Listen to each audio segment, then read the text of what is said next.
Welcome to another video of Les Ventilateurs du Québec. Here is a 4 Saisons top mount, 120 centimeters in polished brass with teak and tight wave cane blades. It's just like my other one, the antique brass one, except this one is in polished brass.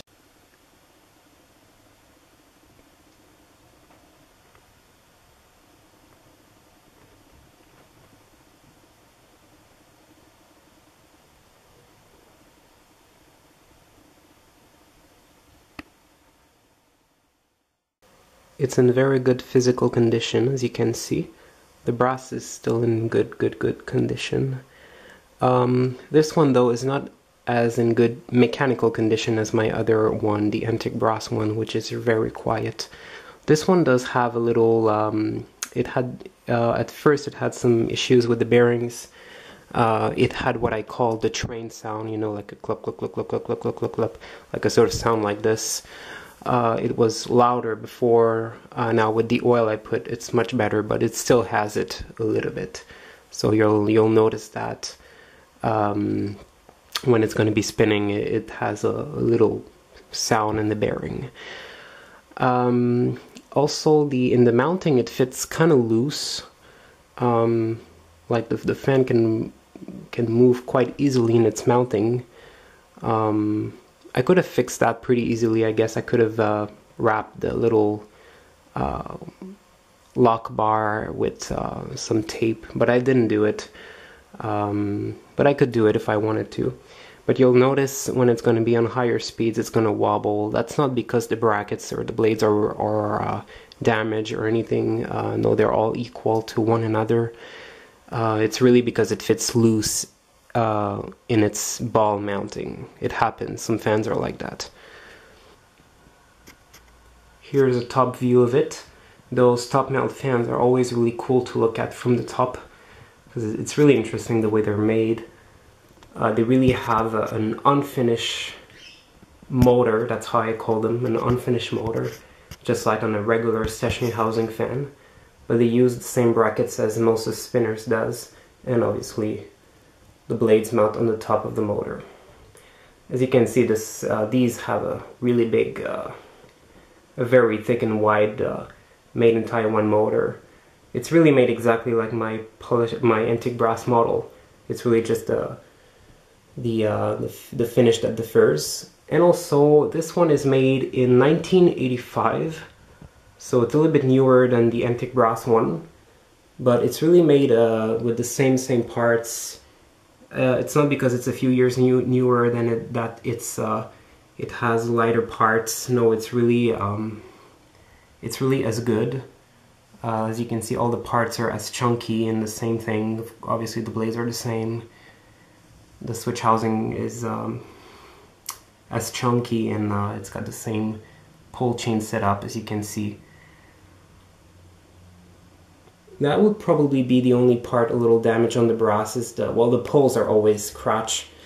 And the canopy is a little darker, a little tawnish compared to the rest of the fan, but it's difficult to see it. So it's nothing big at all.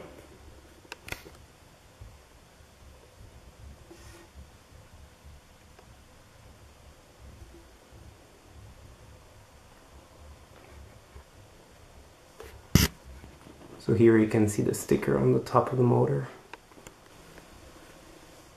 4 Saisons 1985.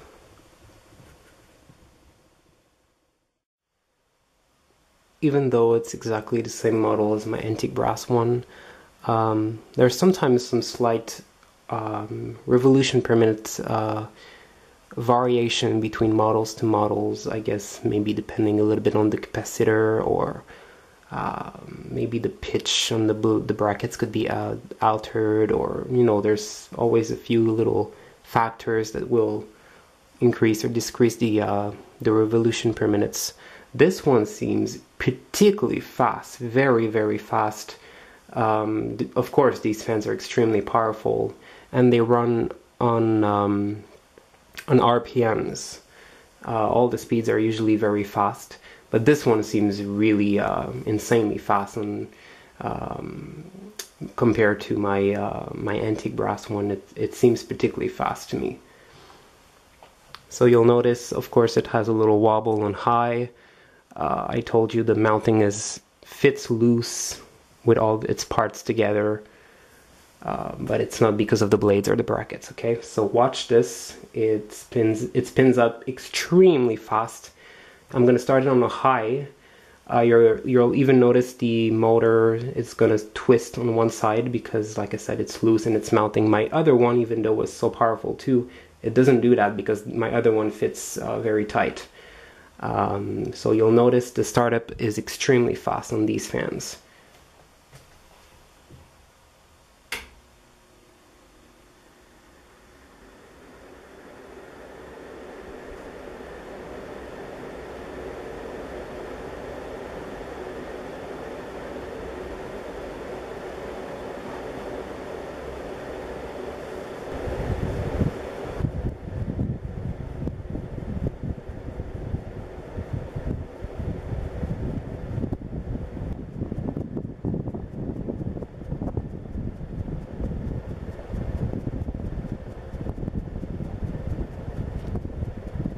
Wow.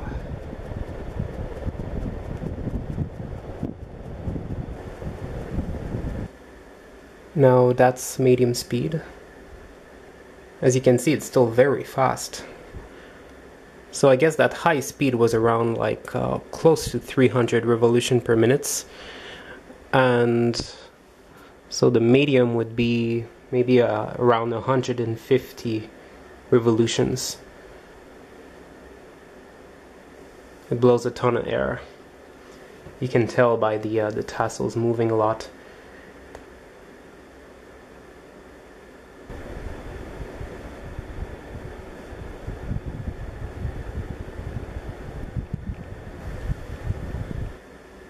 Now here it is on low speed.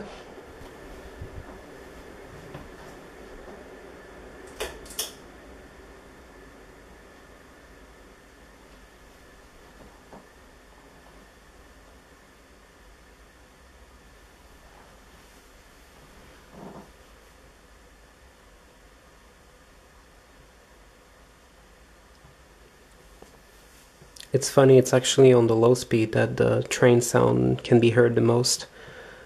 But like I said before, it's much better than it was when I first got it.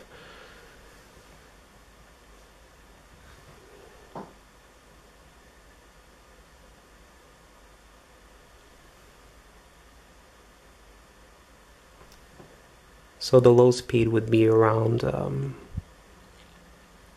maybe like 85 RPM. My other one is more like 75.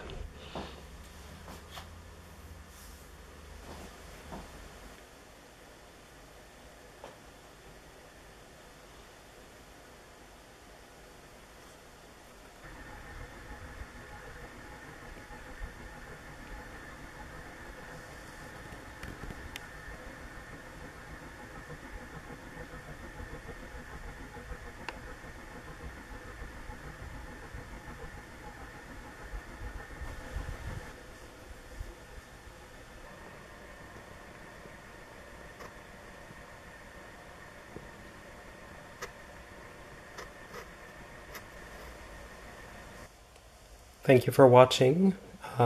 Subscribe and comment. Not just in English, en français aussi, in espagnol también. I understand them all. Don't be shy. Bye bye.